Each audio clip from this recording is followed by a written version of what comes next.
Hello வணக்கம் friend. வாங்க, இன்னைக்கு கடைக்கு போயிருந்தோம். வாங்கிட்டு வந்து நாவப்பழம். நாவப்பழம்லாம் பார்த்தா நாங்களாம் சின்ன பிள்ளையில சாப்பிடும்போது சின்ன சின்னதாக இருக்கும், ரவுண்ட் ரவுண்டாக. இப்போ பாருங்கள் எவ்வளோ பெருசு இருக்குன்ட்டு.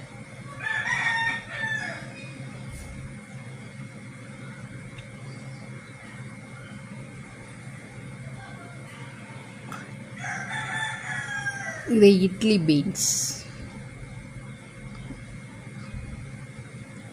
காஃபி தூள், மிளகு, சீரகம், சொல்லையா,